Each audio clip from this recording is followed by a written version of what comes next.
Christmas music, for the most part, tends to be both non-offensive and fairly generic. Two things you can't really say about the song Killing in the Name by Rage Against the Machine, which somehow managed to become the 2009 UK Christmas #1 thanks to the efforts of a couple who was really annoyed with the coveted spot being dominated by whoever won the UK X Factor in a given year. Since 2004, when the X Factor first aired in the UK, it has been extremely common for the winner's debut song to become that year's Christmas #1 single, thanks to a combination of timing of its release, almost ubiquitous coverage by traditional media, and the popularity of the show. The X Factor didn't really start this trend. The UK's Christmas time singles chart tends to be dominated by reality TV contestants and has been since around 2002, when contestants from pop stars The Rivals scored the #1 spot that year. Nevertheless, the X Factor has contributed to the trend significantly, with winners of the show boasting an impressive 8 Christmas #1s between them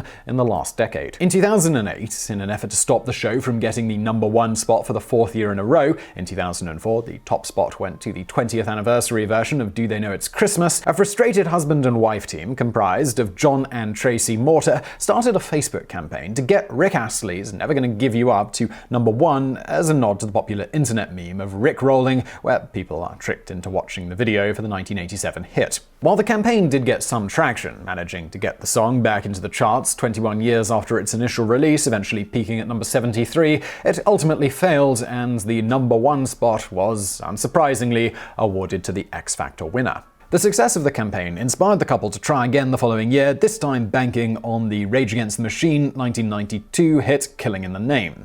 The band's anti-establishment mantra and the song's theme of not doing what you're told made it a perfect fit for what the couple were trying to accomplish. They also noted that they thought it would be funny to see a song like Killing in the Name reach the Christmas singles top spot. And it worked. Over 1 million people ended up liking the Facebook page, resulting in the story being widely covered by the media. The campaign was also supported by numerous well-known artists, including Dave Grohl, Prodigy, Muse, and even Paul McCartney, who stated, "It's out of left field, you know? Everyone expects Joe McElderry to do it, and he certainly will sell a lot of records. But if he gets to #1, good luck to him. But it would be kind of funny if a band like Rage Against the Machine got it, because it would prove a point." It should also be noted that Paul McCartney said all of this a few days after appearing on X Factor.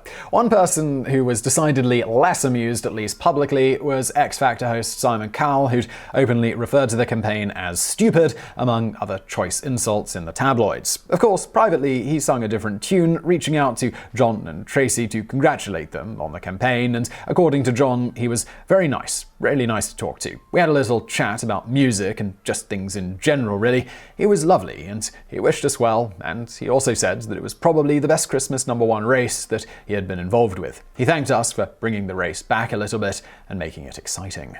As for the band themselves, lead guitarist Tom Morello was vocally supportive of the campaign from the beginning, and the band pledged to donate all the proceeds they made from the sale of the song that Christmas to a charity for the homeless called Shelter. The band also thanked fans for support in 2010 by playing a free gig in London. Of course, the campaign to get the song to #1 wasn't without controversy. For starters, the song's lyrics, which contain the F word about 17 times depending on the version that you're listening to, were deemed unsuitable for radio. This came to a head when the band was invited to play a live version of the song on BBC Radio 5 Live, and they were specifically requested not to say the F word line. This request went over about as well as you would expect, with lead singer Zach De La Rocha screaming the offending line 4 times during the song before it was pulled off the air.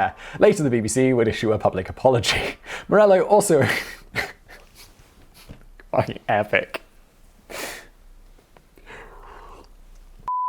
Morello also opened the song by loudly complaining about the X Factor and criticizing the show for trying to monopolize the charts and spoon-feeding people schmaltzy ballads. Another delicious irony about the whole thing was that the bands themselves were signed with a label owned by Sony BMI, which also owned the label X Factor winners signed with. Meaning ultimately, the same massive company that was the source of the initial outrage just made more money than they normally would have, thanks to the promotion and competition driving up sales. The band defended this similarly to how they've always defended the fact that they're preaching an anti-establishment message while being signed with a subsidiary of one of the largest corporations in the world. They stated, that it wasn't about money, but sending a message to the widest audience possible, and in this case, adding that they would be donating all their royalties to charity, so they weren't profiting from this particular campaign. In the end, the song did make it to the #1 spot, with a little over 500,000 downloads purchased, beating out Joe McElready's The Climb by about 50,000 copies. As for McElready, he wasn't upset about any of it.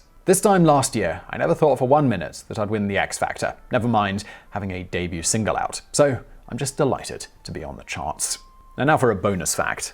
Ever wonder how the phenomenon of Rickrolling got started? Well, want to know more? This actually came about thanks to duckrolling. Duckrolling got its start indirectly thanks to the founder of the occasionally infamous internet message board 4chan, Christopher Poole, better known by his online moniker Moot. Not long before Rickrolling became the internet's go-to prank, Moot decided to make it so that anytime a user wrote the word egg on the site, it would autocorrect to duck. The prank was a big hit with 4chan users, who were particularly amused that the word eggroll would automatically be stylized as duckroll whenever it was typed. As the joke evolved, sometime in late 2006, one anonymous user photoshopped and linked to an image of a duck with wheels, a literal interpretation of the word duckroll. It soon became a common prank on the site to trick fellow users into clicking links that led to an image of this duck, resulting in the coining of the term duckrolled to describe the act of being duped in this way. This all brings us to Rickrolling. Sometime in May of 2007, an unknown user on 4chan's video game board posted a link for the trailer to the game Grand Theft Auto 4, but in reality it just took people to a freebooted upload of the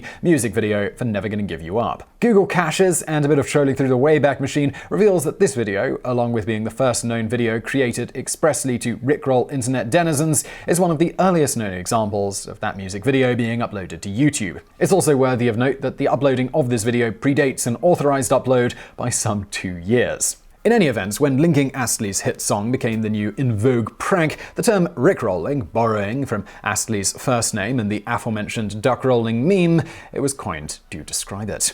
Arguably the apex of the Rickrolling phenomenon came on April 1st of 2008 when YouTube automatically redirected every person who clicked on a video on the site's main page to the music video for the song, which we guess is a lot better than directing them to an alternate version of this joke going around at the time, which involved a couple of ladies and a cut. So I really hope you found that video interesting. If you did, please do hit that thumbs up button below and don't forget to subscribe. Also, if you want more from me, please do check out our Brain Food podcast. If you search Brain Food, one word, wherever you get your podcasts, you will find it. It's interesting facts in a bit of a more laid-back format, so please do check that out. And as always, thank you for watching.